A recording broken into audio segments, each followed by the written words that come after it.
Journalist సాయికి తత్వం బోధపడిందా? Government మారబోతోందనే సంకేతాలు అందాయా? అందుకే తాను కూడా మారిపోతున్నాడా? వివరాల్లోకి వెళదాం. లాంగ్ బ్యాక్ జనసేనకు సపోర్ట్ చేసుకుంటూ వీడియో చేసిన జర్నలిస్ట్ సాయి ఆ తర్వాత యూటర్న్ తీసుకుని వైఎస్ఆర్సీపీకి సపోర్ట్ చేస్తూ వచ్చాడు. ప్రస్తుతం ప్రో వైసీపీ మీడియా మెన్లో టాప్ ఆర్డర్లో నిలిచే వ్యక్తి జర్నలిస్ట్ సాయి. అటువంటి సాయి తాను మారబోతున్నట్లుగా సంకేతాలు ఇస్తూ తాజాగా ఒక వీడియో చేశాడు. ఆ వీడియోలో మామూలుగా కాదు, చాలా హార్ష్గా సీఎం జగన్ రెడ్డిని తిట్టినట్లుగా అనిపించింది. పట్టాదారు పాస్బుక్లపై జగన్ రెడ్డి ఫోటో ఇష్యూ గురించి మాట్లాడుతూ, ఎవరండి బాబు ఆ వెధవ పాస్బుక్లపై సీఎంలు పీఎంల ఫోటోలు పెట్టుకోవాలని చెప్పింది అంటూ వ్యాఖ్యానించాడు.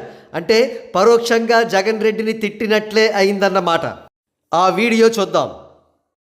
అసలు ఏ ఎదవండి బాబు, పట్టాదారు పాస్ పుస్తకాల మీదన ప్రభుత్వపు లోగో ఉండాలి కానీ ముఖ్యమంత్రులు లేకపోతే ప్రధానమంత్రులు ఇలా బొమ్మలు పెడతారా?